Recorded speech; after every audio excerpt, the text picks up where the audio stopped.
Como a gente costuma dizer, o diabo mora nos detalhes desse memorando de entendimento entre os Estados Unidos e o Irã.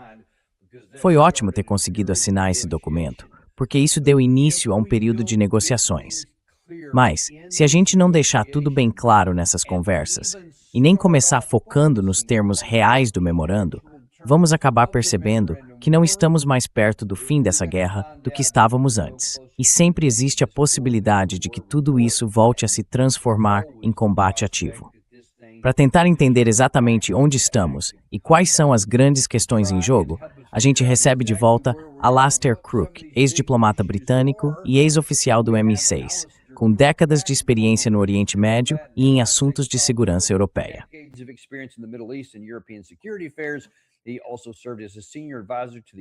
Ele também atuou como assessor sênior da União Europeia, é o fundador do Conflicts Forum, que você pode encontrar no Substack, e a gente vai falar sobre isso aqui mesmo neste programa. Como sempre, muito obrigado. É sempre um prazer ter você com a gente. Olha, eu queria que você fizesse um panorama de onde estamos nesse memorando de entendimento, porque havia muita esperança de que, pelo menos, finalmente chegamos ao ponto em que os dois lados assinaram o mesmo documento, com a mesma linguagem. Ou seja, não eram mais narrativas em conflito, mas uma narrativa só. Agora, a gente precisa entrar na parte realmente importante, chegar a resultados que possam ser transformados em algum tipo de tratado de fim de guerra. Como você enxerga o processo até agora?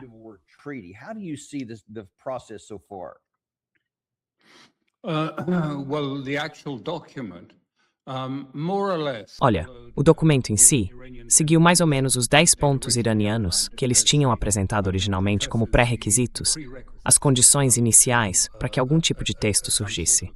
Eu descrevo isso como um quadro de desescalada, e não como um entendimento ou um acordo, porque não há um acordo ali. Ele só estabelece as condições possíveis. Eu sempre disse que, sabe, a parte mais fácil é desenhar o quadro inicial. A gente já participou de várias tentativas de cessar-fogo, ou de outros esforços de desescalada, e essa parte é a mais simples. O difícil mesmo é manter tudo de pé depois que começa, porque é aí que surgem as vozes dizendo: ah, eles não vão cumprir, não vão manter a palavra, vão mentir, e por aí vai.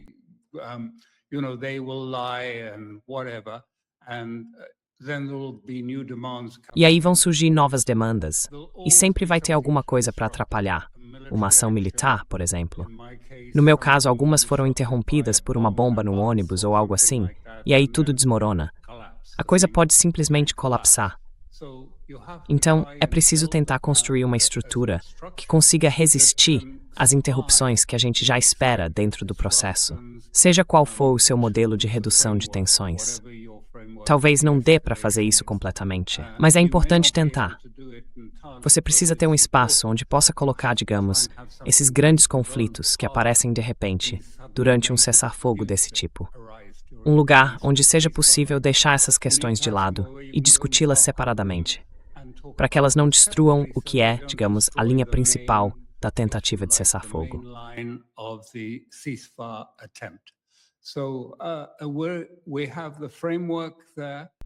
Então a gente já tem a estrutura ali e dá para ver o que está acontecendo. O Trump e o Vance, em grande parte, estão acrescentando coisas a isso. De repente eles estão dizendo que a IAEA concordou em inspecionar as instalações nucleares, inclusive as que foram danificadas e bombardeadas, e que isso já estaria resolvido. E o Grossi, que é o chefe da IAEA, diz: sim, está vindo aí. Nós é que vamos fazer as inspeções. Isso vai acontecer, com certeza. Bom, isso vai ser muito, muito polêmico no Irã, porque a IAEA foi justamente quem usou inteligência artificial para montar um programa que mostrou, a partir, acho que, de centenas de variáveis, que o Irã teria a intenção de construir uma bomba. Nenhuma prova, nada concreto, só uma avaliação feita pela inteligência artificial. Just the AI produced this assessment.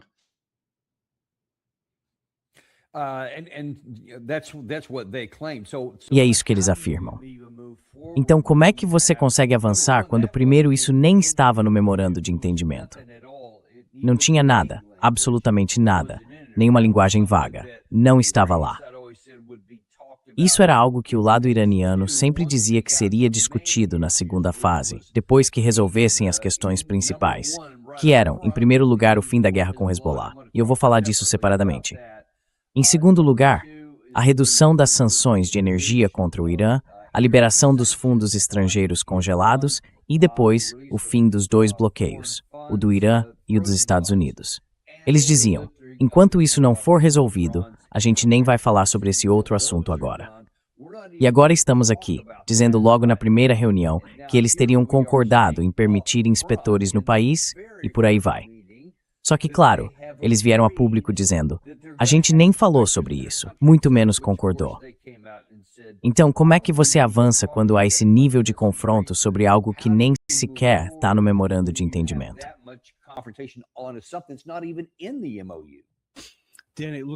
Dan, parece que a tempestade pegou o Alistair e ele perdeu a conexão.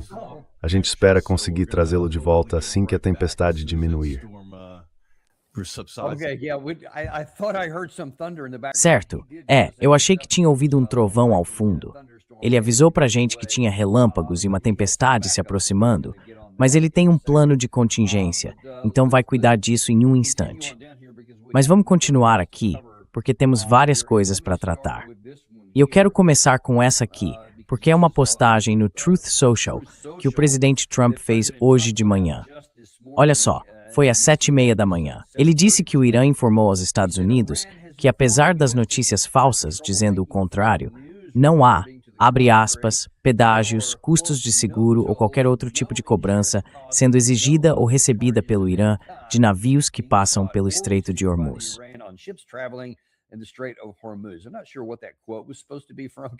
Eu não tenho certeza de onde essa citação teria vindo, porque ele só tinha uma citação, mas eu não vi nada disso vindo do Irã. De qualquer forma, é isso que o presidente Trump diz que foi acordado com o Irã. Aí ele continua. Se essa informação for falsa, as negociações seriam encerradas imediatamente. Além disso, nenhum dinheiro foi dado ao Irã, nem liberado do dinheiro deles pelos Estados Unidos. Segundo ele, nós liberaríamos parte do dinheiro deles, que está totalmente sob nosso controle, para os nossos fazendeiros e pecuaristas comprarem milho, trigo, soja e outros produtos. A comida é desesperadamente necessária no Irã, e nós estaríamos comprando isso para eles exclusivamente dos Estados Unidos. Agora, olha, é quase certo que nada disso seja verdade.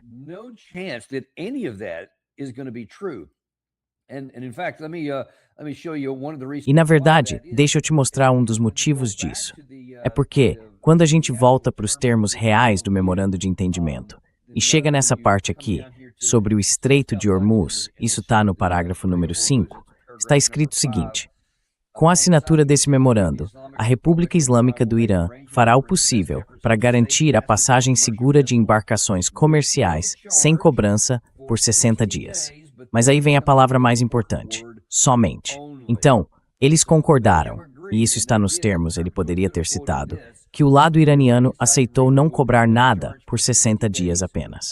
E depois disso, o texto diz que a República Islâmica do Irã vai conduzir um diálogo com o Sultanato de Omã para definir a futura administração e os serviços marítimos no Estreito de Hormuz.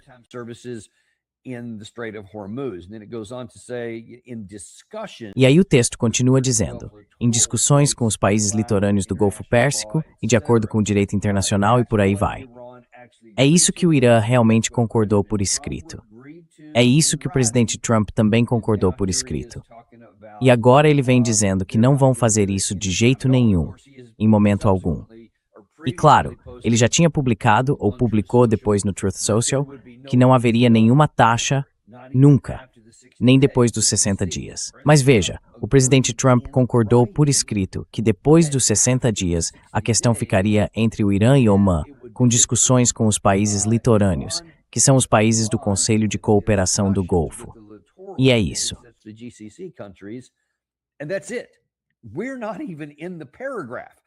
A gente nem aparece no parágrafo.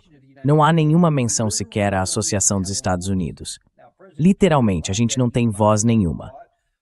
Agora, o presidente Trump não gostou disso. Ele pode ter pensado, talvez eu devesse escrever isso ali, ou simplesmente não concordar com aquilo. E a gente se pergunta, será que alguém da equipe do presidente revisou esse texto linha por linha, para ver com o que dava para concordar e com o que não dava.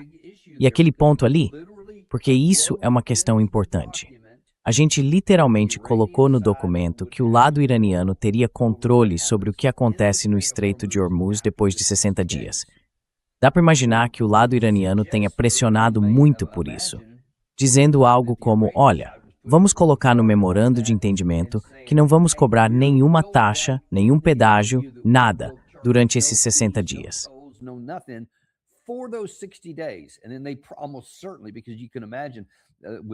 E aí, quase com certeza, porque dá para imaginar que quando advogados entram em cena dos dois lados de uma questão, cada palavra conta. E eu tenho certeza de que o lado iraniano provavelmente insistiu em colocar aquela palavra somente ali. Mas isso foi uma grande falha dos Estados Unidos, um erro enorme, porque nem mesmo mais adiante, no parágrafo, havia algo dizendo que os Estados Unidos teriam algum papel em determinar o futuro do Estreito de Hormuz. Simplesmente não há nenhuma menção. Então agora, quando o presidente Trump chega e diz, olha, sabe de uma coisa, eu vou estabelecer aqui que não haverá nenhum tipo de pedágio sendo cobrado ou recebido pelo Irã em todo o percurso do Estreito de Hormuz.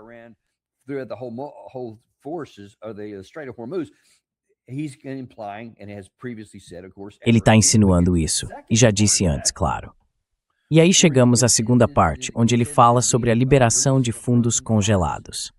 Agora, de novo, eu provavelmente nem preciso voltar lá para mostrar que o parágrafo que fala sobre a liberação desses fundos não tem absolutamente nada dizendo que os Estados Unidos vão ditar, como o Mike Waltz disse antes no programa TV americano, que nós é que vamos decidir como eles vão gastar o dinheiro, onde vão gastar, e que só vai talvez ser temporário com americanos.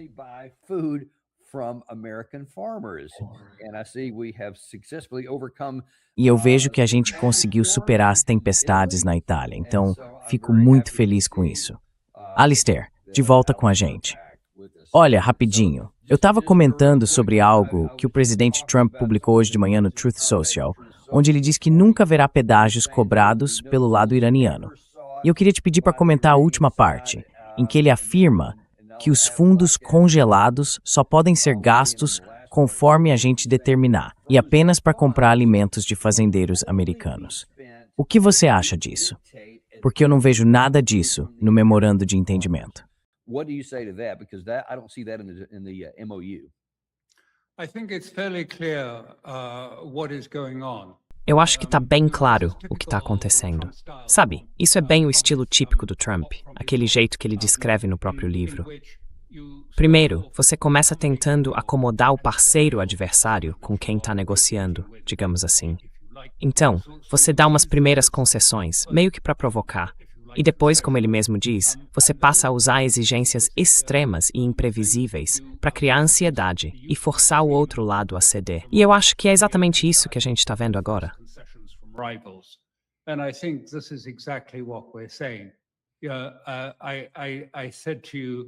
Eu disse para você que, na verdade, sabe, só de mencionar a ideia da AIEA já é algo tóxico no Irã. Porque, em geral, eles veem a agência como sendo formada por gente indicada ou ligada ao MI6 e à CIA. E, claro, foi a própria AIEA que primeiro preparou o terreno para o ataque de 12 de junho, ao afirmar que o Irã tinha a intenção de fabricar uma bomba. E antes disso, também tinha exigido entrevistas com todos os envolvidos no programa. E, por coincidência, essas pessoas acabaram sendo justamente as que foram assassinadas nos ataques de decapitação de 12 de junho, os cientistas, em casa, com suas famílias. Então existe um ressentimento muito forte em relação à AIEA dentro do Irã.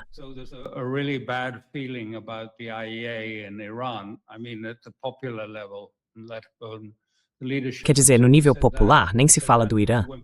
Então ele disse que vocês não vão poder usar o próprio dinheiro, aquele que foi descongelado. É dinheiro iraniano. E agora eles estão praticamente dizendo isso de novo.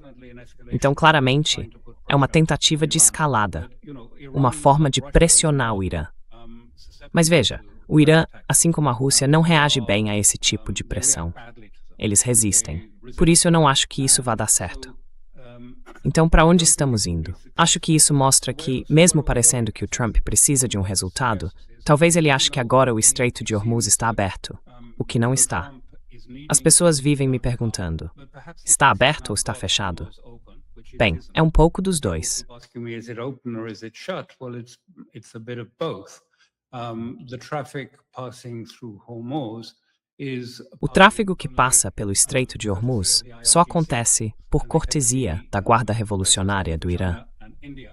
E, em geral, são navios indo para a China e para a Índia, mas só alguns poucos.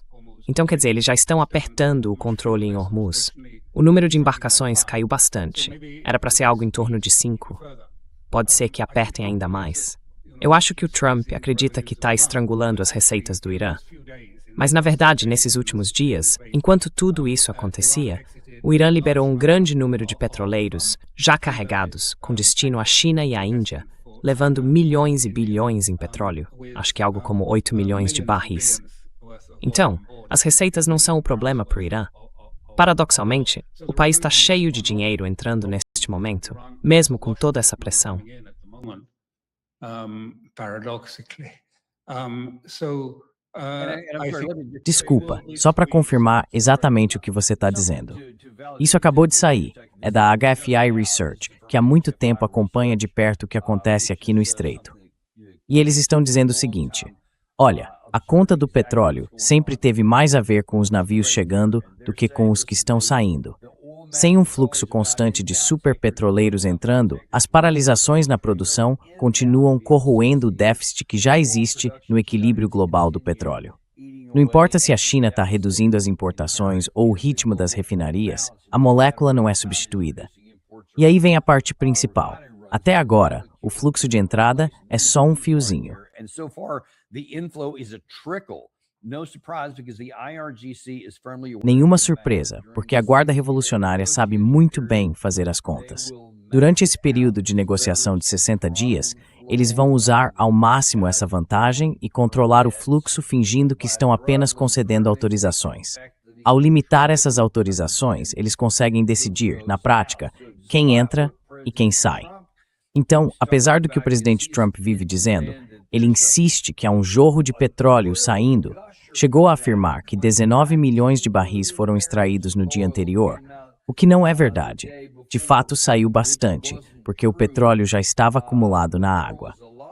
Mas o ponto central é o controle daqui para frente, e eu acho que esse é o grande problema. Going forward, and that I think is the big issue. Well, he wasn't far off. It was 18 million, but they all went Bom, to China. ele não errou por muito. Foram 18 milhões, mas todos foram para a China. É em petroleiros iranianos. Esse é o único problema.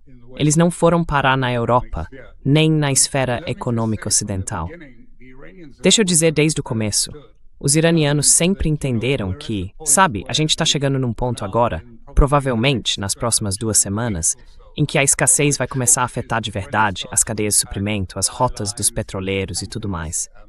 Então, o momento de maior poder de barganha para os iranianos, como eles calculam mais ou menos, não que isso esteja sendo feito exatamente nesses termos, mas eles diriam que o auge da influência deles só vem depois do verão, tipo em setembro ou outubro. Aí sim, eles vão ter o máximo de poder sobre a economia ocidental. Then they'll have maximum leverage over the Western economy. So, I mean, this was sort of, they've been thinking about this. Então, quer dizer, isso é algo em que eles já vinham pensando há muito tempo. Eles calcularam exatamente qual seria a vantagem que teriam.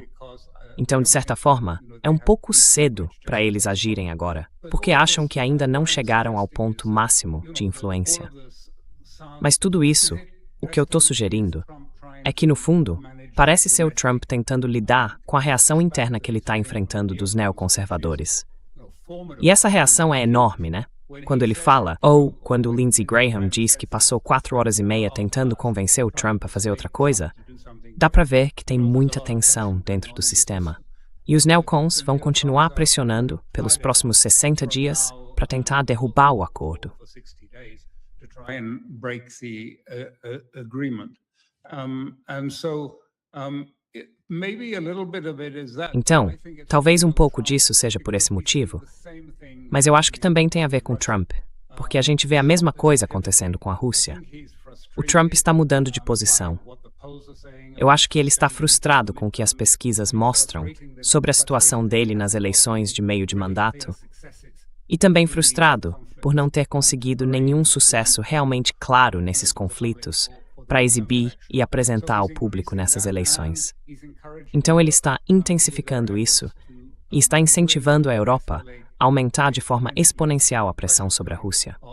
Agora, com o Irã, eu acho que isso vai fazer com que os iranianos simplesmente fechem o Estreito de Hormuz e aí vão responder na mesma moeda. Se os Estados Unidos atacarem infraestrutura, a infraestrutura nos países do Golfo vai ser destruída da mesma forma.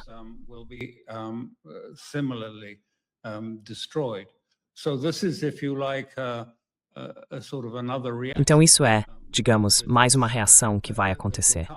E eu acho que no caso do Irã, os Estados Unidos, claro, você sabe mais sobre isso do que eu, mas os Estados Unidos simplesmente não têm capacidade de mísseis suficiente. Até o Vance disse que cerca de 2/3 dos mísseis defensivos usados nesse conflito recente eram americanos. E os Estados Unidos estão ficando sem esses mísseis. E certamente Israel já ficou sem. Então, o que uma nova rodada de guerra contra o Irã iria alcançar? Bem, não resultaria na queda do Irã. Acho que até os israelenses concordam totalmente com isso. I think even the Israelis agree on that completely. And it wouldn't do damage to their missile capacities. E isso não afetaria a capacidade deles de lançar mísseis, nem mudaria, digamos assim, o equilíbrio estratégico. Claro, mataria muitos civis, destruiria casas, hospitais, mas na prática não alteraria o equilíbrio militar estratégico. Então eu acho que ele está frustrado com isso. Ele diz, olha, eu posso acabar com eles, vou terminar o trabalho e levaria menos de uma semana. Bom, vamos considerar isso como um blefe, algo no estilo do livro dele de 1987, A Arte da Negociação. Mas isso não tem nenhuma base realista, se de fato houver uma tentativa de chegar a um acordo. Por enquanto, nada está certo.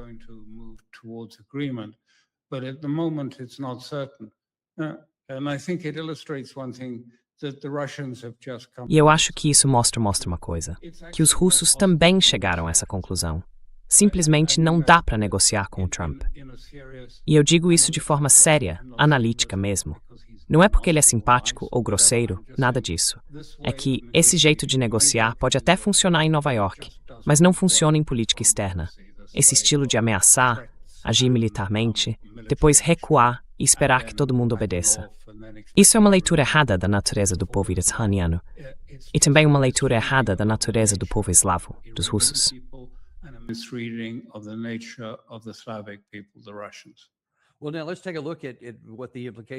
Bom, agora vamos dar uma olhada nas implicações no curto prazo. Você disse que achava que a influência do lado iraniano no estreito ainda não tinha chegado ao seu ponto máximo, ou algo assim.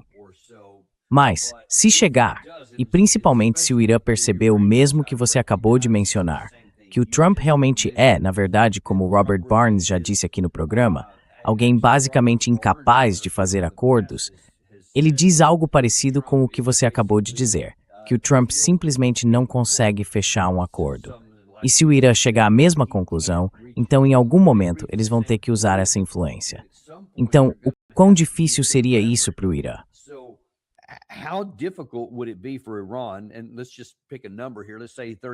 Vamos imaginar um cenário aqui. Digamos que daqui a 30 dias a gente esteja no meio desse período. Nada do que eles queriam está sendo negociado. E aí eles finalmente dizem, tá bom, vocês não liberaram nossos fundos congelados, não conseguimos outras coisas que queríamos e vocês estão tentando empurrar goela abaixo essa questão da AIEA. Então vamos fechar o estreito de novo. Se vocês não fizerem o que queremos, a gente vai fechar. Quão difícil seria isso? Porque eu não acho que seria algo sem custo, nem mesmo para o Irã, simplesmente dizer, tudo bem, vamos fechar de novo. Como isso funcionaria na prática?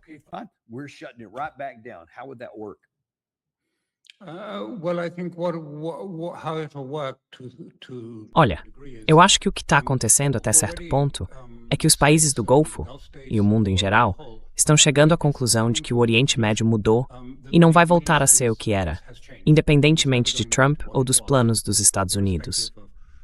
E que o Irã vai se tornar uma potência dominante na região. Isso já está bem claro. Então, os países estão começando a tentar, digamos assim, chegar a entendimentos com o Irã. O Kuwait, por exemplo, Disse que vai pagar as taxas ao Irã pela passagem pelo Estreito de Hormuz. E outros países também estão indo nessa direção. Estou falando da região ali.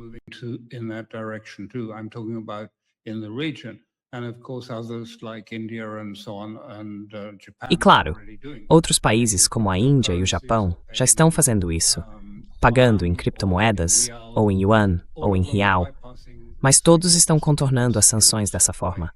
Então as sanções, de certo modo, estão suspensas por 60 dias, a menos que sejam restabelecidas. Mas provavelmente foram suspensas porque o Trump está muito ansioso para colocar mais petróleo no mercado e baixar o preço da gasolina nos Estados Unidos. Ele está tentando manter essa brecha aberta por enquanto. Mas se não der certo, os iranianos têm bastante petróleo em alto mar, quer dizer, nos navios que eles estão vendendo. Estão recebendo muito dinheiro pelo petróleo. Então, a receita está entrando. O país não está passando fome, como o Trump disse, porque eles têm linhas de abastecimento, comida fresca e suprimentos chegando. Supply lines, fresh food and supply lines coming in. I think there are something like 6 berthings. Eu acho que tem algo como 6 atracações por dia no Mar Cáspio chegando lá. Corredores fixos foram abertos até o Paquistão para transporte rodoviário de suprimentos que vão para Irã. E o Irã tem dinheiro para pagar por essas coisas.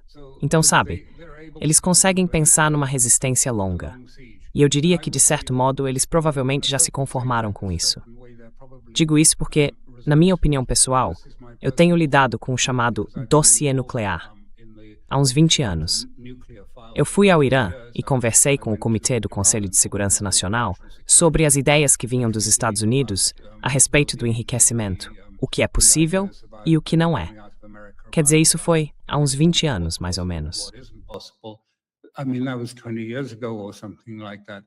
I just cannot see the possibility of Eu simplesmente não consigo ver a possibilidade de voltar ao que os Estados Unidos, em nome de Israel, estão pedindo.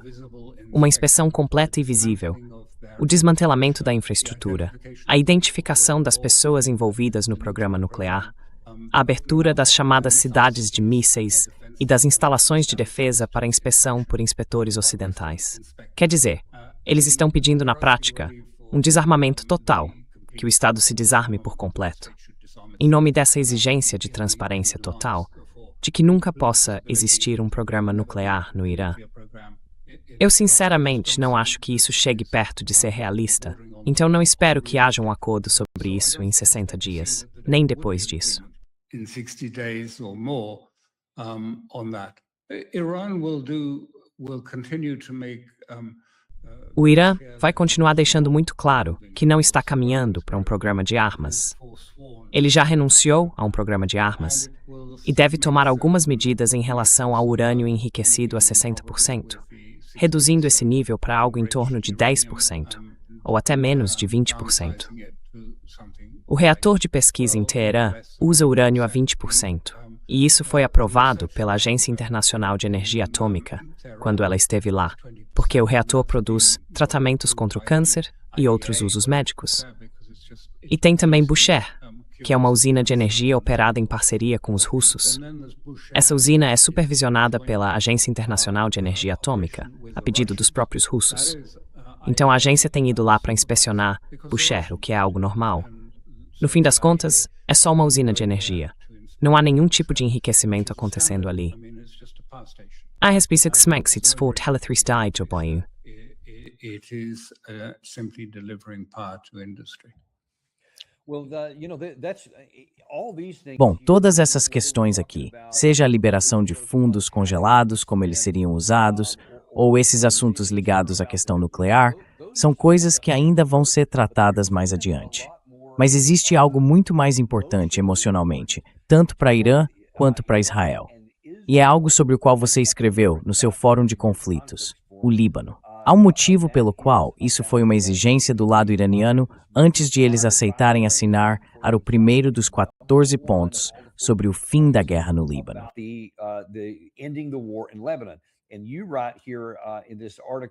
E você escreve aqui neste artigo, que as pessoas podem acessar em conflictsforum.com. Acho que é isso. Eu realmente quero que o pessoal vá lá.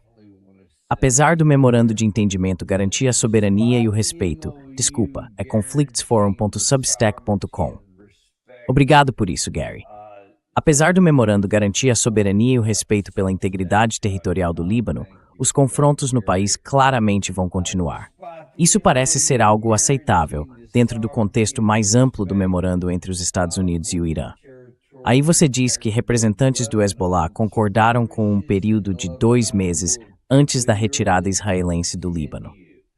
O presidente do parlamento reafirmou a posição do Líbano e o compromisso do Hezbollah com o cessar-fogo, desde que Israel o cumpra de forma plena e abrangente. Iran MOU. Then you say representatives of Hezbollah have agreed to a 2-month period before. Mas a ofensiva de Israel no Líbano está fracassando, e as repercussões internas em Israel são evidentes. Então temos 2 questões separadas aqui. A primeira, se você puder explicar para a gente, é que tanto o Hezbollah quanto o Irã dizem que é preciso encerrar a guerra em todas as frentes e que tem que haver uma retirada. A gente mostrou o novo líder do Hezbollah dizendo há poucos dias que o objetivo final precisa ser a retirada de Israel do Líbano. Só que o lado israelense tentou conter o Hezbollah no Líbano e acabou enfrentando uma resistência muito forte. Você pode nos contar como essas 2 situações estão evoluindo? E há alguma esperança de que em 60 dias as 2 estejam resolvidas? Is there any hope that in 60 days both of those two things are resolved? I think there's little hope that this will be completed. Eu acho que há pouca esperança de que isso seja completamente resolvido. Deixa eu explicar o contexto. Os israelenses, de modo geral, e não é só o governo ou as forças de segurança, é Israel como um todo, depois do dia 7 de outubro, passaram a acreditar que a qualquer momento estão à beira de um genocídio. Eles descreveram o 7 de outubro como um genocídio. Não foi, mas eles acreditam nisso emocional e psicologicamente. E por causa disso, adotaram uma postura de segurança, que significa que não podem permitir que uma ameaça chegue a cidades e assentamentos israelenses. Come to Israeli towns and settlements. And therefore, in that context, e, portanto, nesse contexto, eles simplesmente não conseguem aceitar a ideia de que o Hezbollah deva existir. Eles querem que o grupo seja destruído e querem ocupar o Líbano. Isso, claro, entrou em choque com Trump na época. Mas, por enquanto, as chances de Netanyahu sobreviver às próximas eleições, e ele precisa sobreviver, e eu posso explicar o motivo, estão ligadas aos processos que estão em andamento e que devem chegar a uma conclusão em breve. Pelo que se ouve, as provas são tão fortes que ele pode acabar sendo condenado. E nesse caso, ele perderia a imunidade que o protege de ir para a prisão. Então isso é muito importante para ele, e por isso ele está em busca de uma vitória. Essas eleições acontecem em setembro.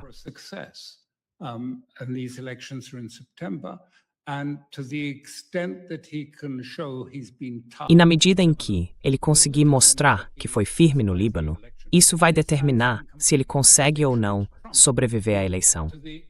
E isso entra em completa contradição com Trump, que na medida em que conseguir abrir o Estreito de Hormuz e chegar a algum tipo de acordo, algum tipo de entendimento, uma espécie de entente com o Irã, as chances eleitorais dele ficam comprometidas. Então há uma grande tensão aí. O Netanyahu quer isso. Ele está avançando aos poucos, de forma parcial.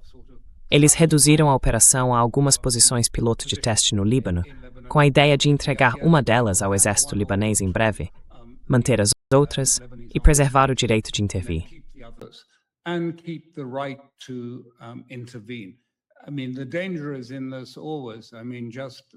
Quer dizer, o perigo é sempre esse. Ontem mesmo, se não me engano, o exército de Israel disse que viu alguns homens se aproximando à distância e acabou matando eles, achando que podiam ser do Hezbollah. No fim, descobriu-se que eram civis. Mas claro, isso não vai ficar assim. O Hezbollah vai reagir de alguma forma. O Hezbollah é duro nessas questões. Não costuma ceder por motivos políticos. Qualquer ataque recebe uma resposta. Afinal, foi para isso que o Hezbollah surgiu.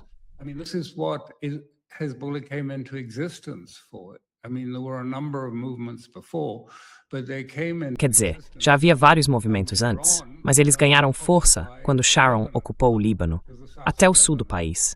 As forças israelenses estavam lá e depois o Hezbollah expulsou elas. E agora está justamente nesse processo de expulsar os israelenses do Líbano.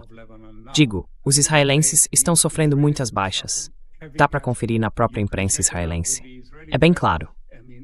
Eu sei que existe censura, mas eles estão sendo duramente atingidos no Líbano. E há muitos protestos de pais e de famílias perguntando, afinal, o que nossos filhos estão fazendo lá? Eles não estão seguros, não estão protegidos. E para quê? They're not safe, they're not protected, and for what purpose? Just to help secure Netanyahu's election? We don't Só para ajudar a garantir a eleição do Netanyahu. A gente não quer que eles morram por causa disso. A gente nem gosta do Netanyahu. Então tem muita tensão aí. Eu acho que o Hezbollah e o Irã vão acabar aceitando uma retirada gradual do Líbano, porque eles entendem que a situação política entre o Netanyahu e o Trump e as eleições nos dois países é tão complicada que pedir uma retirada completa agora seria como pedir o impossível. Então eles estão tentando administrar isso de alguma forma. Mas qualquer ação militar de Israel, qualquer ataque aéreo em Beirute, aí o Irã vai responder dentro de Israel. Não no Líbano, vai responder em Israel, nas cidades do norte ou em Tel Aviv. in Israel, in the northern townships or in Tel Aviv. And what do you think would be the response to that? I mean, E o que você acha que seria a resposta a isso? Que impacto isso teria em todo esse processo de paz que a gente está tentando construir? Se Israel fizesse isso, sabendo o que aconteceria, porque já aconteceu antes, e com o Irã deixando bem claro que reagiria contra Israel, o que você acha que aconteceria se essa sequência realmente ocorresse? do you think would happen if that sequence happened? Well, it would escalate very quickly, I think. Olha, isso poderia escalar muito rápido, eu acho. São o tipo de situação que pode sair do controle, sabe? Quero dizer, se casas com crianças forem bombardeadas por Israel, ou atacadas, ou algo assim, ou ao contrário, se um dos foguetes ou drones do Hezbollah atingir uma escola nos assentamentos do norte, que vão ali do sul do Líbano até a Galileia, qualquer coisa desse tipo poderia, enfim, poderia mudar tudo completamente. Quando eu entrei no ar, acho que antes, a tempestade acabou tomando conta. Mas eu estava dizendo para você, o mais difícil é manter uma estrutura como essa de pé. Quando alguém explode um ônibus ou atinge uma escola, aí sim, tudo pode desmoronar muito, muito rápido. You know, the whole thing can disappear very, very rapidly indeed. So, I mean, the chances of this really going Olha, eu acho que as chances disso realmente avançar não são muito grandes. Primeiro, porque o Trump acredita que a forma de ter sucesso é pressionar o Irã, e que o Irã, com isso, vai fazer muito mais concessões para os Estados Unidos. Na minha opinião pessoal, pensar dessa forma é um erro estratégico sério. Mas parece que é isso mesmo que ele pensa. Porque, do contrário, por que ele diria essas coisas absurdas sobre a AIEA? O que o chamado Memorando de Entendimento realmente diz é que a AIEA só está envolvida em uma questão: o urânio enriquecido a 60%, às 430 quilos. Se houver um acordo final, pode ser que esses 430 quilos sejam reduzidos para 3,67%. E aí, a AIEA teria um papel nesse processo. 3.67%, and the IAEA would have a role in that. Nothing more. It doesn't say they're going to play a big part. Nada além disso. Não está dito que eles vão ter um papel importante em todo o processo. A questão nuclear nem está sendo discutida em detalhe neste momento. E como eu disse, não tenho certeza se é possível chegar a um acordo com Israel, porque, na verdade, é Israel que está ditando os termos, não os Estados Unidos, especificamente. Claro, há pessoas nos Estados Unidos que agem em nome de Israel e agem com muita força, dizendo que toda essa aproximação com o Irã é um desastre, que o Irã é, digamos, um grande demônio, o responsável pelo terrorismo no mundo todo, e que não dá para negociar com esse tipo de gente. Terrorism across the world, etc., and you can't deal with these people. Well, you know, that's what's got to find a solution. Olha, isso é algo que os Estados Unidos precisam resolver se houver uma solução possível. Eu não tenho certeza. Quero dizer, até que ponto os opositores desse acordo dentro dos Estados Unidos, até que ponto eles conseguem bloquear ou prejudicar isso, além de tentar convencer o colega deles, o Netanyahu, a tomar alguma atitude. Mas o Netanyahu, por enquanto, tem outros motivos para não fazer isso. Uma coisa muito importante, e que não aparece na imprensa em inglês, então você não vai ver por lá. é que ele está esperando, antes de tudo, o apoio do Trump para a eleição dele. Pode parecer estranho, mas ele realmente precisa desse apoio. I mean, it may sound strange, but he really needs that. And the second thing, and Trump has been. E a segunda coisa é que o Trump tem sido bem evasivo, dizendo que pode ser que sim, pode ser que não, que ainda vai decidir. Mas o outro ponto é que o Netanyahu está tentando conseguir uma visita aos Estados Unidos antes das eleições de setembro, em Israel, para assinar um acordo de segurança. Esse é o acordo pelo qual Israel, na prática, assumiria o controle do Pentágono e das Forças Armadas dos Estados Unidos. Ele quer estar lá para assinar isso como o grande legado dele, garantindo o futuro de Israel para sempre. Bom, vamos ver se isso vai para frente. Tem muita gente contra essa ideia. Achei que você talvez quisesse comentar sobre isso. I thought you might have something to say about that. I do. Yeah, a lot of other people do too. Sim, sim. Muita gente também acha isso. Então, eu duvido muito que isso vá acontecer, porque tem muita gente contra. Olha, no fim das contas, não há muita perspectiva. E eu não acho que ninguém deva ter esperança real de que 60 dias vão manter o Estreito de Hormuz aberto, que tudo vai voltar ao normal e que todo mundo vai viver feliz para sempre. Vamos ver o quão ruim isso pode ficar. Mas com o tempo que ainda temos, eu não quero encerrar sem falar de outro assunto muito importante, que quase não tem aparecido na imprensa por causa de tudo isso no Oriente Médio: a guerra entre a Rússia e a Ucrânia. Aconteceram alguns desdobramentos recentes. There have been some developments here recently. Let me just run through a couple of quick headlines. Deixa eu passar rapidinho por algumas manchetes. Primeiro, o Volodymyr Zelensky anda bem mais confiante nas palavras e nas ações. Ele tem dito coisas como: Moscou vai queimar se a Rússia não fizer o que ele quer. E de certa forma ele cumpriu o que prometeu. Dá para ver isso naquela imagem ali. Ele também deu um ultimato para Belarus, dizendo que é melhor parar de ajudar, usando equipamentos de comunicação que permitem que drones e mísseis russos acertem os alvos. E, mais recentemente, o Sergei Lavrov respondeu dizendo: olha, a gente não está fazendo isso, mas as nossas ameaças contra Kiev continuam valendo. E ainda completou: é melhor vocês saírem daí, se souberem o que é bom para vocês. E aqui está Vladimir Putin, ontem, fazendo uma declaração bem forte. O potencial de conflito aumentou bastante em várias regiões do mundo, inclusive na Eurásia. A gente vê que, se antes os países da OTAN se limitavam a apoiar o regime de Kiev, que chegou ao poder por meios armados ilegais e por um golpe de Estado, agora eles dizem abertamente, no Ocidente, que estão se preparando para uma guerra contra nós e estão ampliando seus orçamentos de defesa. Para justificar esses gastos e a radical militarização de seus países, os líderes da OTAN e da União Europeia continuam, como antes, recorrendo a alegações falsas sobre uma suposta ameaça militar da Rússia.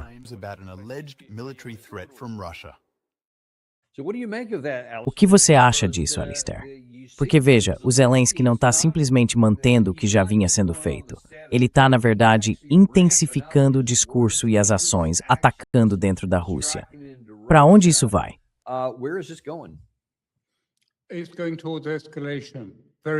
Está caminhando para uma escalada muito séria, muito perigosa.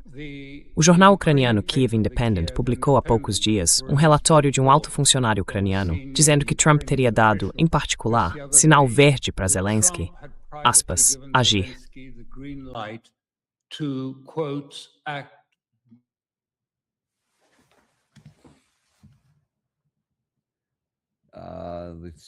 Parece que travou ali. Espero que a gente não tenha perdido ele de novo. Eu não quero perder ele bem nessa parte. Gary, eu ainda tô no ar? Sim, você está. E ele está travado no momento. Mesma situação. A gente vai resolver isso agora. Certo, tudo bem. A gente volta a esse assunto assim que ele conseguir se reconectar e aí seguimos. Esse tema é realmente importante. Caso alguém tenha perdido, estamos falando dessa questão em que o Zelensky deu um ultimato à Belarus. Foi uma declaração em que, como dá para ver ali no trecho exibido, o Zelensky disse algo como: qual é o sentido de dizer que ele, ou seja, Lukashenko, o líder de Belarus, não quer entrar na guerra? Que ele retire esse equipamento, que ele desligue. acho que isso já seria suficiente. E se ele não fizer, nós faremos. Agora, essa é uma declaração muito ousada da parte do Zelensky. Veja, as tropas dele já estão extremamente espalhadas ao longo de uma linha de frente de cerca de 1.000 quilômetros com a Rússia. Eles estão enfrentando todo tipo de dificuldade por lá. A ideia de que ele poderia fazer qualquer ação ofensiva dentro de Belarus é absurda. E mesmo assim, ele pode tentar. E felizmente, o Alistair já voltou. Então pode continuar daí, Sr. Crook. Pick it back up, Mr. Crook. Okay. Please, it's Alistair. Certo, por favor. É o Alistair. Isso. Então, o grupo da União Europeia, o chamado EU3, se reuniu recentemente e decidiu manter suas exigências maximalistas em relação à Rússia, cessar fogo nas linhas de contato atuais e nada além disso, junto com todas as outras demandas europeias. E também decidiram aumentar a produção de mísseis de longo alcance, capazes de atingir alvos em território russo. Os britânicos acabaram de anunciar um novo modelo, que já foi testado, está em operação, e provavelmente foi um dos que atingiram Voronezh nos últimos dias. Pode ter sido esse, ou um Storm Shadow. Esses mísseis conseguem atingir alvos a mais de 500 km de distância, com velocidade de cerca de 600 km por hora e uma ogiva de 225 kg.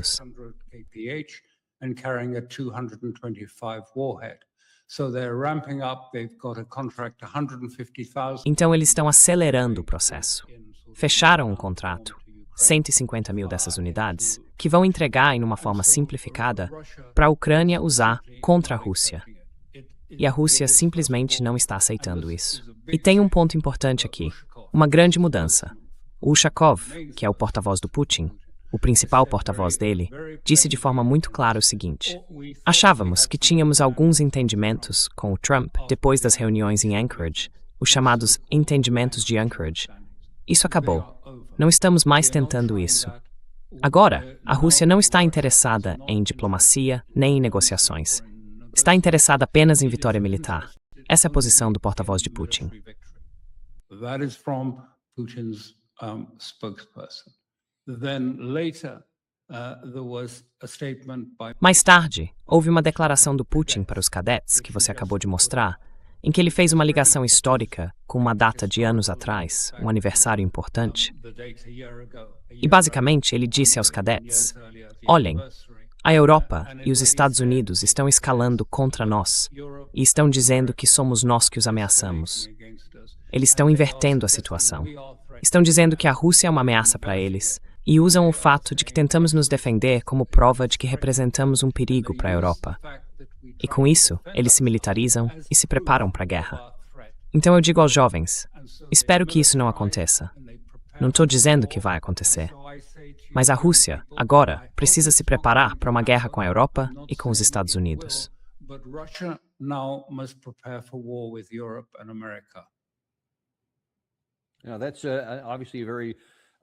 Olha, essa é claramente uma declaração muito preocupante. Porque se a gente considerar, e já falamos várias vezes sobre as ameaças e declarações literais vindas de todos os lados, do Friedrich Schmerz, lá da Alemanha, da França, do secretário-geral da OTAN, Mark Rutte, da Ursula von der Leyen, enfim, de todos eles. E dá para incluir também a Polônia e vários outros países da OTAN, especialmente nos Balcãs. Eles continuam repetindo, precisamos nos preparar para a guerra. Tropas alemãs já foram enviadas, literalmente, para os Balcãs, com uma brigada blindada. Todo mundo está aumentando os gastos militares. E agora, do outro lado, vem a resposta. Tá bom, se é para chegar a esse ponto, então nós também vamos nos preparar para a guerra. Como alguém com experiência em diplomacia e muito conhecimento histórico sobre esse tipo de situação, o quanto você se preocupa com a possibilidade de isso virar uma profecia autorrealizável e que em algum momento a gente acabe realmente entrando em um conflito?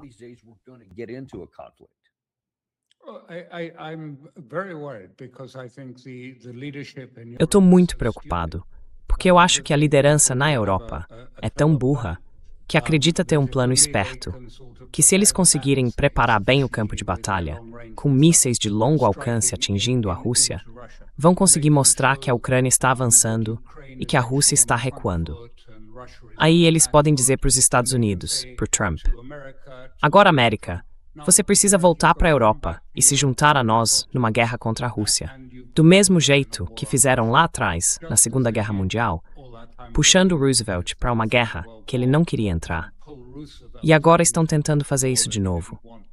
Estão fortalecendo a Ucrânia como uma espécie de punho de ferro que vai ficar na linha de frente, porque os europeus nem muitas tropas, nem meios reais para travar uma guerra.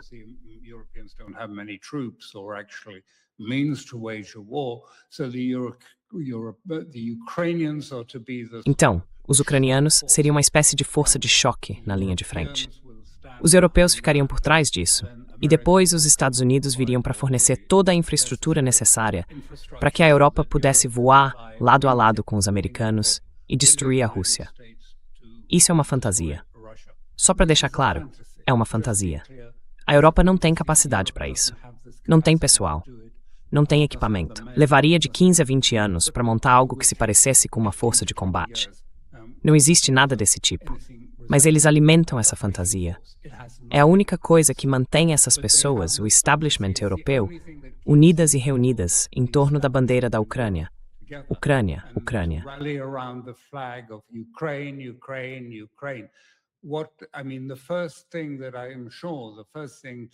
Olha, a primeira coisa da qual eu tenho certeza, a primeira mesmo, é que vai entrar um novo primeiro-ministro no Reino Unido. E qual vai ser a primeira viagem dele? Provavelmente não vai ser para Washington, vai ser para Kiev ou para Tel Aviv. Porque o chamado Estado Profundo que está orquestrando tudo isso não vai permitir nenhum recuo no Reino Unido com a mudança de governo em relação ao compromisso de aumentar os gastos militares e continuar, como eu disse, com esse programa de drones baratos, especialmente projetados, que eles podem mandar em grande quantidade para a Ucrânia. Como se sabe, a Rússia fosse simplesmente ficar parada, aceitando que cidadãos em Moscou e em São Petersburgo estão cada vez mais ansiosos, assustados e sendo mortos por europeus.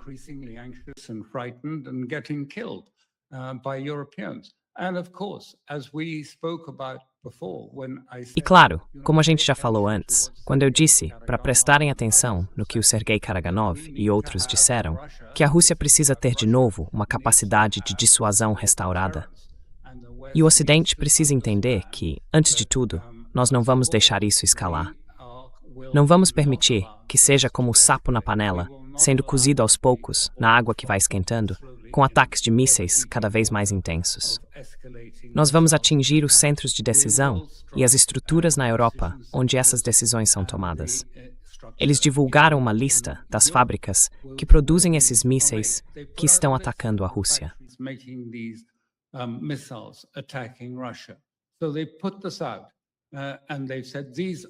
Então eles divulgaram isso e disseram que agora esses alvos estão sujeitos a ataque.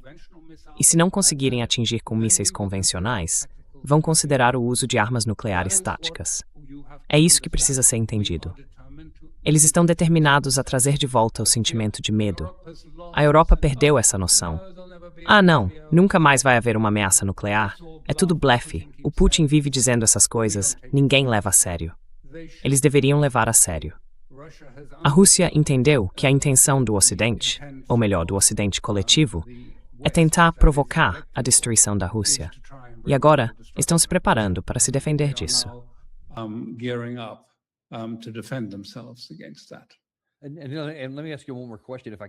Deixa eu te fazer mais uma pergunta, se eu puder. Eu sei que estamos quase no fim do tempo. Sem problema, tudo bem. Ótimo, porque eu acho que isso é realmente muito importante. Então, há mais ou menos 3 semanas, o lado russo, depois de um ataque em Moscou e São Petersburgo, fez um anúncio importante.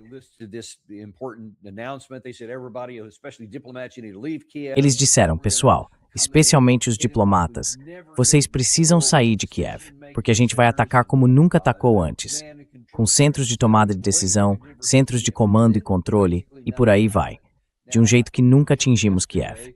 No fim das contas, basicamente nada aconteceu. Agora, acho que foi ontem mesmo, o Sergei Lavrov disse que 2 meses atrás, eles avisaram oficialmente todos os colegas estrangeiros, tanto em embaixadas quanto em escritórios e empresas, que recomendavam, para evitar mal-entendidos, evacuar de Kiev. E que essa recomendação continua valendo. Então a minha pergunta para você é, Com base no que você entende da situação, especialmente à luz desse novo ataque que acabou de acontecer em Moscou de novo, em que o Zelensky parece estar mais confiante para atacar Moscou, São Petersburgo e até fazer ultimatos para Belarus. Será que a Rússia agora pode realmente agir em relação a isso?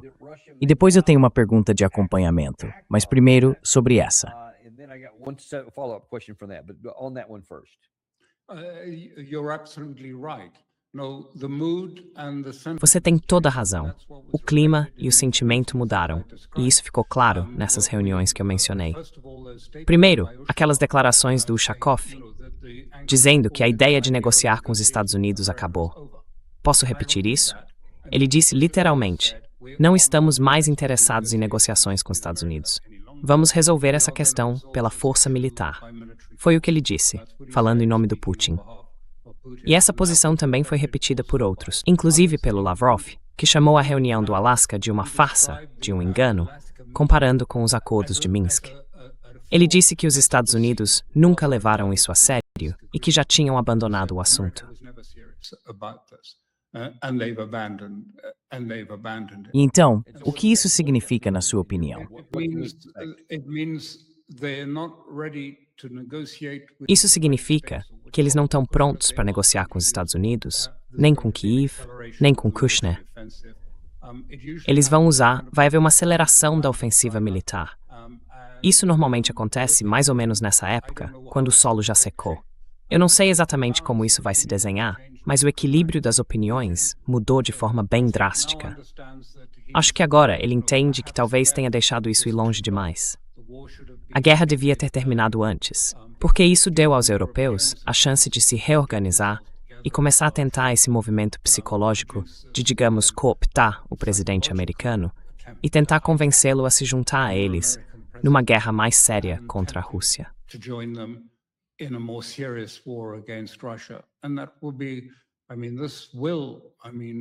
E isso vai acabar, isso vai acabar levando pelo menos ao uso de armas táticas contra alvos europeus, e pode escalar. É o auge da insensatez, o auge da estupidez. E ninguém fala sobre isso de verdade. Tá todo mundo, sabe, primeiro falando sobre o que acontece em Hormuz e outras coisas, que também são importantes, eu reconheço, mas o fato é que ninguém comenta nada. E os europeus continuam falando de guerra, guerra, guerra. Estamos nos preparando para a guerra. Os holandeses dizem que estão construindo campos de concentração para prisioneiros russos que capturarem durante a guerra. Eles já construíram um campo de prisioneiros de guerra para se preparar para isso. Pois bem, os russos veem tudo isso e ouvem toda essa linguagem.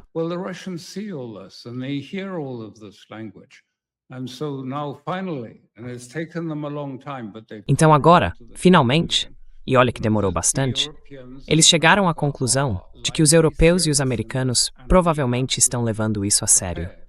E que a gente precisa estar preparado, precisa ter uma escada de escalada que vamos usar contra os europeus. Se eles continuarem com isso, não dá para simplesmente dizer: ah, tudo bem, estamos imunes, porque nossos mísseis passam pelo espaço aéreo da OTAN. Eles passam pela Finlândia, ou pelos países bálticos, e esses são países da OTAN. E aí dizem, pelo artigo 5, a Rússia não pode fazer nada. Pois é. Mas olha, seria uma surpresa, porque foi o Ocidente que rasgou o livro de regras, o direito internacional e todas as normas de guerra. Então, não há motivo algum para que agora a Rússia continue seguindo todas essas normas como vinha fazendo antes.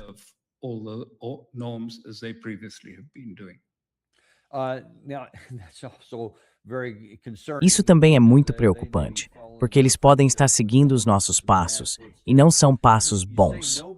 Você disse que ninguém está falando sobre isso, ou pelo menos quase ninguém em público.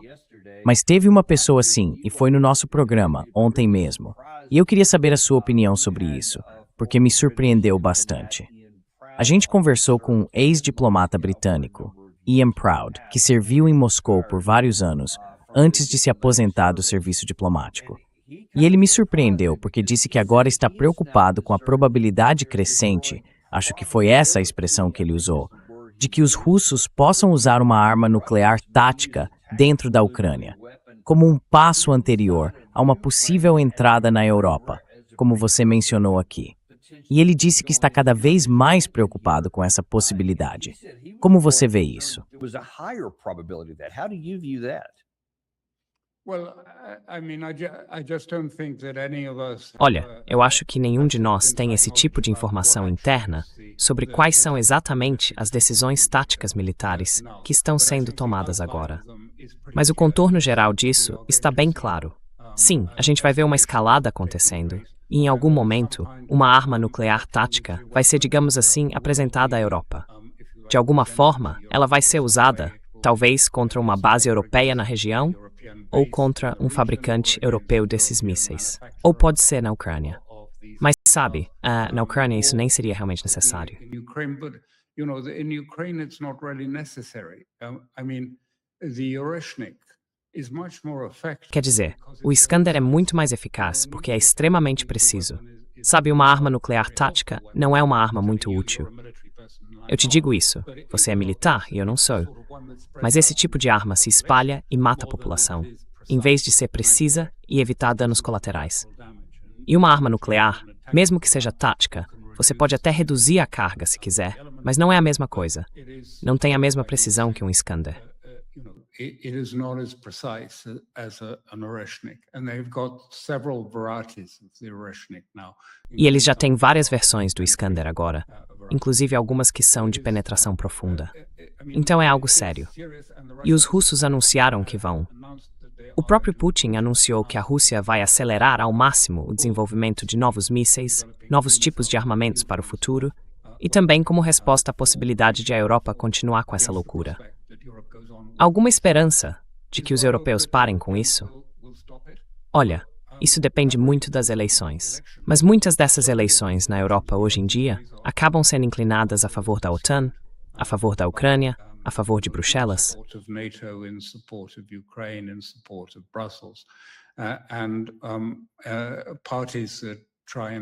E os partidos que tentam se opor a essas coisas acabam sendo proibidos, ou seus líderes enfrentam processos judiciais. Como é o caso da francesa Marine Le Pen, que ainda espera o resultado de um recurso para saber se vai poder concorrer à presidência. Quer dizer, vamos ter que esperar para ver. Mas o primeiro lugar onde isso vai mudar é a Alemanha, porque o AfD, a alternativa para a Alemanha, está muito à frente nas pesquisas. E o Merz está ali meio estagnado, acho que entre 15% e 18%. Então, mais cedo ou mais tarde, a Alemanha vai vencer. E claro, a União Europeia já está discutindo se seria necessário proibir completamente o AfD de participar das eleições. Quer dizer, o partido mais popular da Alemanha. The most popular party in Germany. Other than AfD, is there Fora o AfD, será que existe mesmo alguma esperança de que as eleições possam ajudar? Veja só, olha a eleição na Romênia há pouco tempo. Teve um monte de questões nebulosas ali e no fim não resultou em nada que vá realmente mudar alguma coisa. Pois é, o Viktor Orbán foi derrotado, o Merz substituiu o Scholz e agora o Andy Burnham está prestes a substituir o Keir Starmer. E mesmo assim, a gente não vê nenhuma mudança de verdade no geral. and yet you don't really see any change across the board. So is there hope? There won't be any change. Então existe esperança? Não vai haver mudança. Quer dizer, é isso que eu tento fazer as pessoas entenderem. Todas as pontes que ligavam o nosso presente e o nosso passado ao futuro foram destruídas. Elas foram derrubadas por essa insistência de que todo governo na Europa precisa ser comandado por uma coalizão de centro, pró-Europa, pró-Bruxelas, pró-OTAN, pró-Ucrânia. E desse jeito, não há como superar isso. As contradições econômicas na nossa sociedade hoje são enormes. Esse mundo econômico bipolar, com condições cada vez piores para a maioria, e uma riqueza que só cresce no topo, é simplesmente insustentável. E se não dá para mudar isso votando, e também não dá para mudar protestando, então vai acabar se tornando violento. É claro, é para esse caminho que as coisas estão indo. Of course, that's the course it's on. Now, last question I got here. Agora, a última pergunta que eu tenho aqui. Você disse que um dos riscos de isso escalar para um conflito nuclear em algum lugar, seja na Ucrânia ou na Europa, é que você teme que, especialmente do lado europeu, as pessoas tenham perdido o medo da guerra nuclear. E sem dúvida, esse também é o caso aqui nos Estados Unidos. Posso confirmar isso, tanto no nível das políticas, quanto dentro do próprio Pentágono. Você vê alguma esperança no horizonte, algo em que a gente possa confiar, de que eles aprendam essa lição, sem precisar realmente ver uma nuvem em forma de cogumelo aparecendo em algum lugar.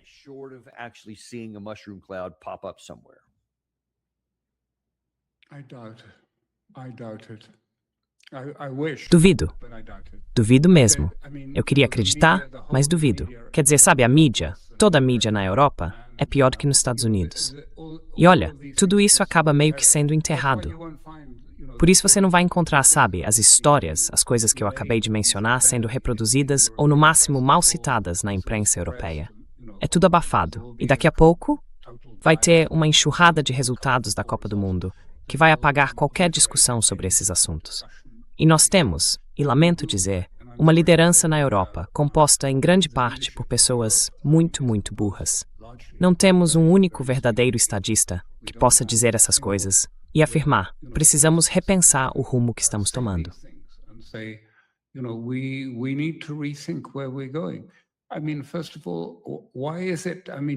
Quer dizer, antes de tudo, por que é que, eu digo só para perguntar para eles, eu faria isso, talvez você devesse fazer no seu programa, seria um grande serviço. Você devia fazer algumas perguntas básicas, tipo, por que seria do interesse da Europa entrar em guerra com a Rússia? Já não fizemos isso bastante. E não lembramos quais foram as consequências. E depois, como é que eles imaginam que essa guerra vai se desenrolar? Vai ser uma guerra aérea? Uma guerra de mísseis? Nossas tropas vão se envolver? Como? Onde? De onde viriam essas tropas? Qual é o objetivo? Tomar Moscou? Só invadir? O que exatamente eles querem? Sabe, isso é exatamente o que está acontecendo. E as pessoas estão reclamando amargamente disso em Israel.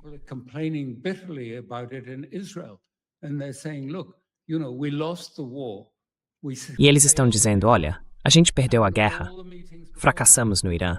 E em todas as reuniões anteriores com o Mossad, o Shin Bet, o Aman, a inteligência militar e todo esse pessoal, ninguém fez a pergunta: o que acontece se não houver uma revolta no Irã que derrube o Estado?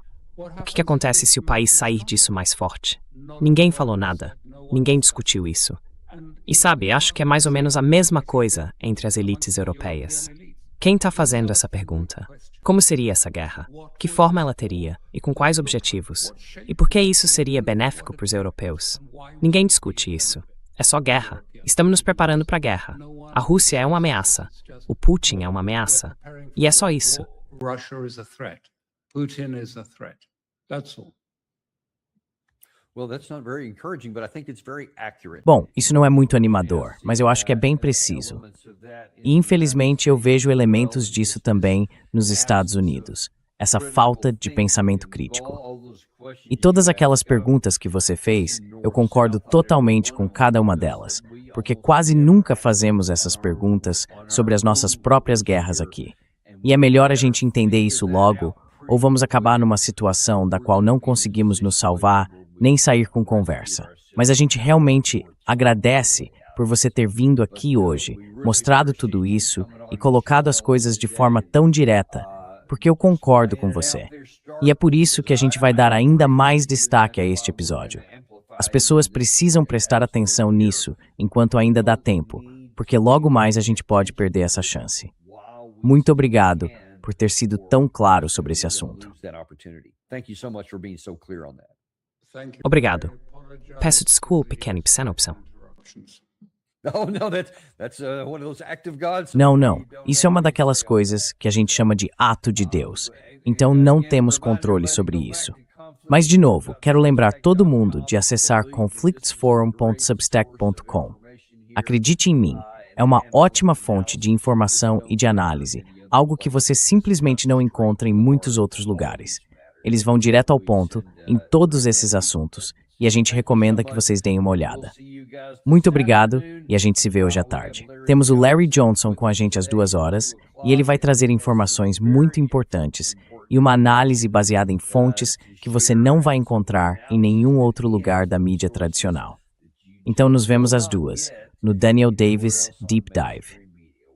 E olha, eu não fico tentando convencer ninguém a comprar ouro, nem dizendo como cuidar da sua carteira de ações. Mas tem uma forma de você nos ajudar.